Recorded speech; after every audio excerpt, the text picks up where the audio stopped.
कहते हैं माया एक ऐसा जाल है जिसमें फंसकर मनुष्य अपने असली स्वरूप को भूल जाता है।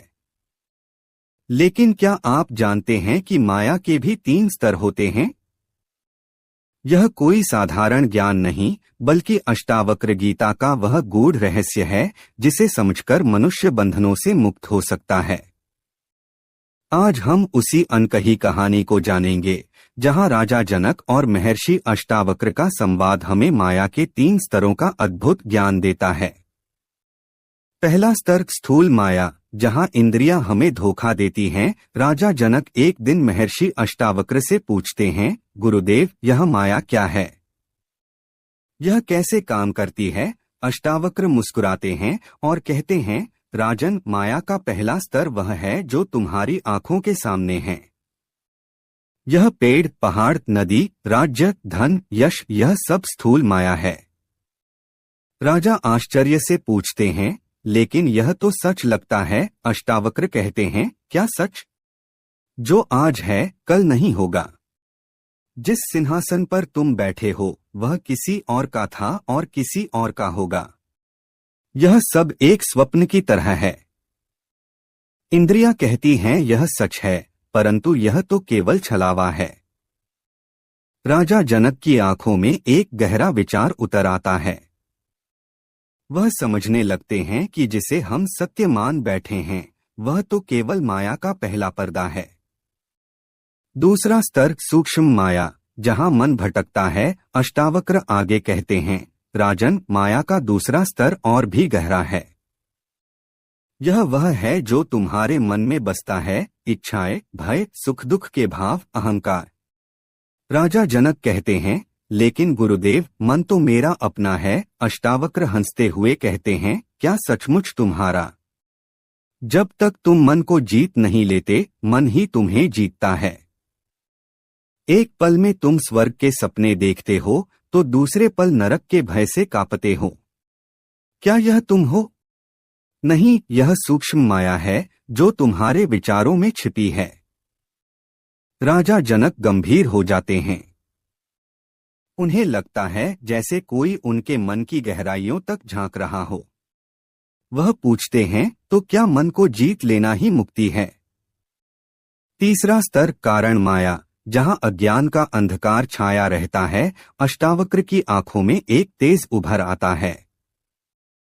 वह कहते हैं, नहीं राजन, माया का सबसे गहरा स्तर अभी बाकी है। यह वह अज्ञान है जो तुम्हें अपने ही स्वरूप से अनजान बनाए रखता है। तुम सोचते हो मैं शरीर हूं, मैं राजा हूं, मैं ज्ञानी हूं। लेकिन यह सब झूठ है। तुम तो वही हो जो इन सब के पार है, शुद्ध चैतन्य, अनंत आत्मा। राजा जनक की आंखों से आंसू बहने लगते हैं। वह कहते हैं, गुरुदेव, यह अज्ञान इतना शक्तिशाली कैसे हो गया? अष्टावक्र मुस्कुराते हैं, क्योंकि तुमने इसे सच मान लिया। जैसे रस्सी में सांप का भ्रम होता है, वैसे ही तुमने इस शरीर और मन को ही अपना सत्य मान लिया। मुक्ति का मार्ग जब ज्ञान का प्रकाश होता है। राजा जनक गदगद स्वर में पूछते हैं, तो फिर इस माया से कैसे मुक्त हुआ जाए? अष्टावक्र कहते हैं, जागो राजन, यह सब एक स्वप्न है। तुम न वह हो जो दिखता है, न वह हो जो सोचता है। तुम तो वह हो जो साक्षी है, शांत, निर्लिप्त, अनंत।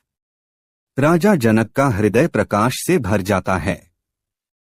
वह समझ जाते हैं कि माया के तीनों स्तरों को जान लेना ही उनसे मुक्त हो जाना है। माया का खेल बड़ा विचित्र है। वह हमें बांधती है, फिर भी हमें लगता है कि हम आजाद हैं। लेकिन जिस दिन हम समझ जाते हैं कि यह सब एक पर्दा है, उस दिन हम वही बन जाते हैं जो हमेशा से थे, पूर्ण, स्वतंत्र, अमर। अष्टावक्र गीता यही सिखाती है, माया को जानो, उससे डरो नहीं, क्योंकि जो जान गया वही मुक्त हो गया। माया के जाल से बाहर निकलने का रहस्य राजा जनक अब शांत हो चुके हैं। उनके मन में कोई प्रश्न नहीं, कोई संदेह नहीं। फिर भी वह गहराई से जानना चाहते हैं कि इस ज्ञान को जीवन में कैसे उतारा जाए। वह पूछते हैं, गुरुदेव, यह सब जान लेने के बाद भी मन क्यों इधर उधर भटकता है? क्यों फिर से माया के जाल में फंस जाता है? अष्टावक्र की आंखों में करुणा उमड़ आती है। वह कहते हैं, राजन, ज्ञान कोई स्मृति नहीं है जिसे याद रखना हो।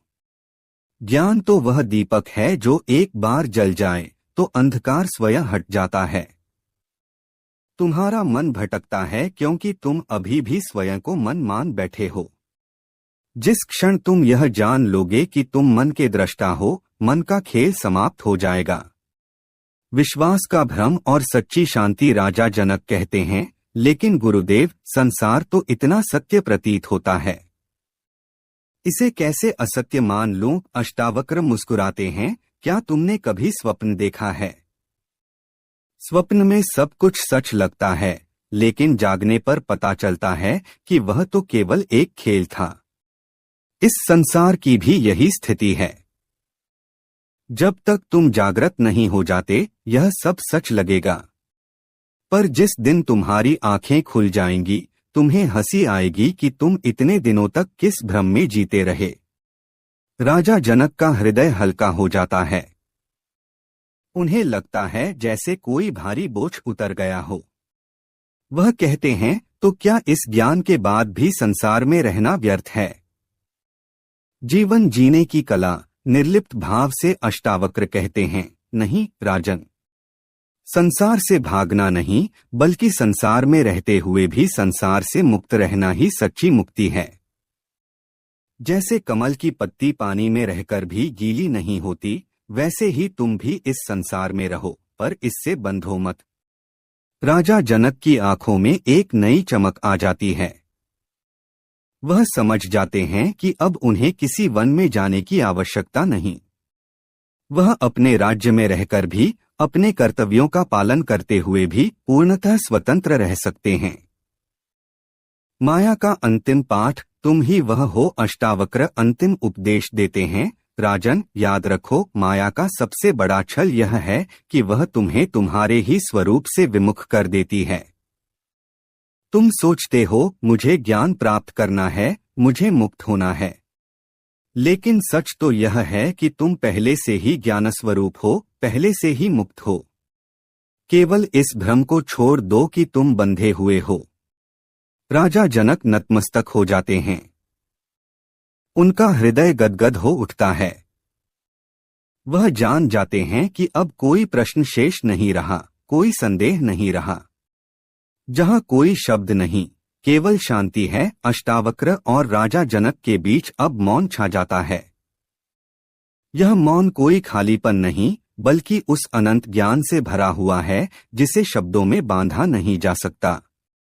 राजा जनक के भीतर एक नया सूर्योदय होता है, वह सूर्योदय जिसमें अंधकार का नामोनिशान नहीं रहता। और इस प्रकार अष्टावक्र गीता की यह अनकही कहानी हमें एकमात्र सत्य की ओर ले जाती है। तुम ही वह हो जिसकी तुम्हें खोज है। तुम ही वह हो जो सदा से स्वतंत्र है। बस इस सत्य को जान लो और सारे बंधन स्वयं ही टूट जाएंगे।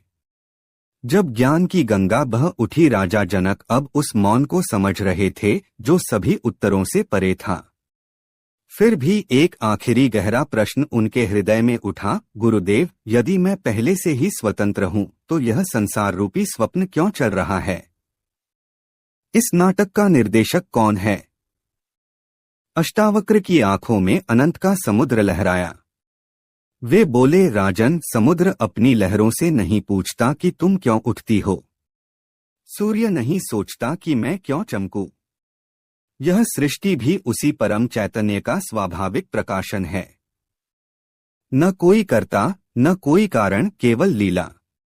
साधना का सच्चा अर्थ। राजा ने हाथ जोड़कर पूछा, तो फिर साधना, तपस्या, योग, ये सब व्यर्थ हैं, उल्टा समझे हो राजन? अष्टावक्र हंसे, नाव तो तभी उपयोगी है जब तक नदी पार नहीं हो जाती। साधना उस नाव की तरह है जो तुम्हें मैं साधक हूं इस भाव से भी मुक्त कर दे। अंतिम चरण तो वह है जब नाव, नदी और पार करने वाला तीनों एक ही हो जाते हैं। गृहस्थ का परम धर्म राजा की आंखों में राजधर्म का प्रश्न तैरने लगा। अष्टावक्र ने स्वयं ही समझाया, सुनो जनक, तुम्हारा राजपाट छोड़ना नहीं, बल्कि उसे नाटक की तरह निभाना है। परम धर्म जैसे बालक खेलते समय जानता है कि यह केवल खेल है, वैसे ही तुम भी कर्तव्य निभाओ बिना कर्ता बने। यही है वह अद्वैत जिसमें सन्यास और गृहस्थ का भेद मिट जाता है। मुक्ति का अंतिम रहस्य एक पल को सब शांत हो गया। फिर अष्टावक्र ने वह अंतिम वचन कहा जो सभी शास्त्रों का सार था, जान लो राजन, मुक्ति किसी लक्ष्य का नाम नहीं है, वह तो तुम्हारा स्वभाव है। जिस क्षण तुम यह समझ लेते हो कि मैं बंधा हुआ हूं, यही एकमात्र बंधन था, उसी क्षण तुम्हारा जन्म मरण का चक्र टूट जाता है। तुम न तो करता रहे न भोगता, केवल शुद्ध साक्षी भा। जब राजा ही बन गया महाराजा, राजा जनक के समस्त संशय धुल गए। उनका चेहरा उस प्रकाश से दमक उठा जो सभी वेदों का अंतिम वाक्य है। वह बोले, अहो कितना सरल था यह रहस्य। मैं वही हूं जिसकी खोज में सदियां बीत गईं। यह शरीर नहीं, यह मन नहीं, मैं तो वह अनंत आकाश हूं जिसमें यह सारा विश्व तैर रहा है। गुरुदेव, आज मैं सच्चे अर्थों में महाराजा बन गया हूं, स्वयं के उस साम्राज्य का जहां न कोई सीमा है न कोई समय। अष्टावक्र गीता का अमृत। अंत में अष्टावक्र ने वह वाणी बोली जो सभी युगों के लिए मार्गदर्शक बन गई। याद रखो जनक, ज्ञान का अर्थ है भूल का अंत। जिस दिन तुम्हें पता चलेगा कि भूलना ही एकमात्र भूल थी, उस दिन तुम हंसोगे कि मुक्ति के लिए कुछ करना भी क्या था। तुम तो वही हो जो सदा से था, है और रहेगा, निर्विकार, निरंजन, परिपूर्ण। जहाँ कथा और कथावाचक एक हो जाते हैं, और इस प्रकार यह अनकही कहानी उस मौन में विलीन हो गई जहाँ न शिक्षक रहा न शिष्य, न ज्ञान रहा न अज्ञान। केवल वही शेष रहा जिसे न तो शब्दों में बांधा जा सकता है न विचारों में। वही परम सत्य जो हम सबके भीतर प्रतिपल प्रकाशित है, बस हमें पहचानना है कि हम कभी अज्ञानी थे ही नहीं। यही है अष्टावक्र गीता का वह अमर संदेश जो युगों युगों तक जागृत साधकों के हृदय में प्रकाश बिखेरता रहेगा। जिस दिन तुम यह जान लोगे कि तुम्हें जानना कुछ भी नहीं था, उस दिन तुम्हारी सभी कथाएं, सभी प्रश्न, सभी खोजें इसी एक बिंदु में समा जाएंगी, शिवोहम शिवोहम शिवोहम। जब राजपाट बन गया, तपोवन राजा जनक अब उस अवस्था में पहुंच चुके थे जहां राजसिंहासन और वन में कोई अंतर नहीं रह गया था। एक दिन महल के मध्य में बैठे बैठे उनकी आंखों से अश्रुधारा बह निकली। सेवक चिंतित होकर पूछने लगे, महाराज क्या कष्ट हुआ? जनक मुस्कुराए, कष्ट नहीं प्रियजन, ये आंसू तो उस परमानंद के हैं जिसे शब्दों में बांधा नहीं जा सकता। आज मैंने जान लिया कि यह सिंहासन, यह राजमहल, यह सारा विश्व मेरे भीतर ही तो नाच रहा है। मैं वह आकाश हूं जिसमें यह सब घटित हो रहा है। साधना का अंतिम चरण, सहज स्थिति। अष्टावक्र ने जब यह सुना तो प्रसन्न होकर कहा, अब तुम्हारी साधना पूर्ण हुई राजन। अब न तुम्हें ध्यान करने की आवश्यकता है न जप की। जब नदी समुद्र में मिल जाती है तो उसे अलग से प्रवाह की चिंता नहीं रहती। तुम्हारा अहंकार समाप्त हो चुका है। अब तुम सहज योगी हो। राजा ने विनम्रतापूर्वक पूछा, गुरुदेव इस सहज अवस्था में क्या करूं? जो स्वाभाविक हो वही करो। अष्टावक्र हंसे, पक्षी गाता है क्योंकि वह उसका स्वभाव है। फूल खिलता है क्योंकि वह उसकी प्रकृति है। तुम भी वही करो जो तुम्हारे हृदय से उठता हो, बिना कर्ता भाव के, बिना फल की इच्छा के, संसार में रहते हुए भी असंग। अब राजा जनक का जीवन एक जीवंत दर्शन बन गया। वे राजकाज चलाते पर मन में कोई लगाव नहीं, दरबार लगाते पर अहंकार का कोई बीज नहीं, भोगों का उपयोग करते पर आसक्ति का कोई चिन्ह नहीं। एक दिन एक विद्वान ने पूछा, महाराज आप तो सन्यासी नहीं हैं, फिर भी इतने निर्लिप्त कैसे? जनक ने उत्तर दिया, क्या तुमने कभी किसी नाटक के राजा को वास्तव में राजा होने का अहंकार करते देखा है? वह जानता है कि यह सब एक खेल है।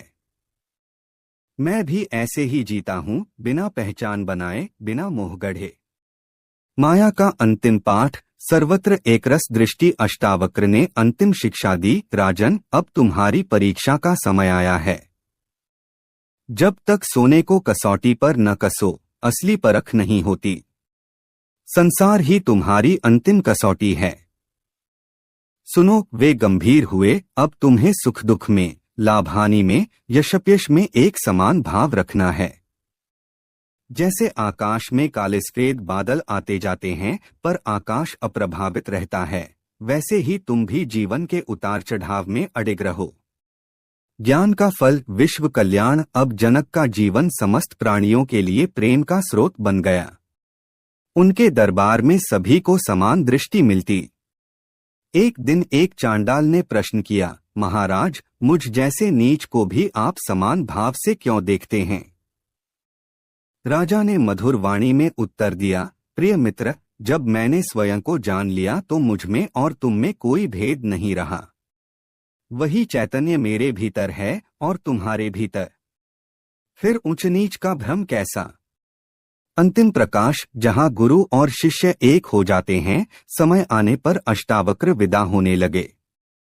जनक ने भावुक होकर पूछा, गुरुदेव, मैं आपको कैसे धन्यवाद दूं?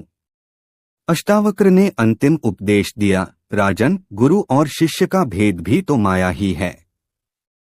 जिस ज्ञान ने तुम्हें मुक्त किया वह तुम्हारे भीतर ही तो था।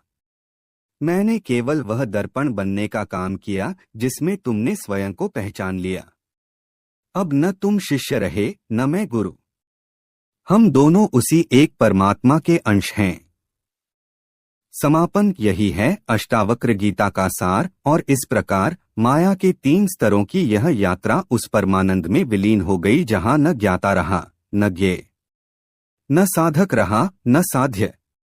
केवल वही शेष रहा जो सदा से था, निर्विकार, निरंजन, परिपूर्ण सत्य। यही है अष्टावक्र गीता का अंतिम संदेश। तुम वही हो जिसकी तुम्हें खोज है। तुम्हारा स्वरूप ही परम शांति है। बस इस सत्य को जान लो और सारे भ्रम स्वयं ही धुल जाएंगे।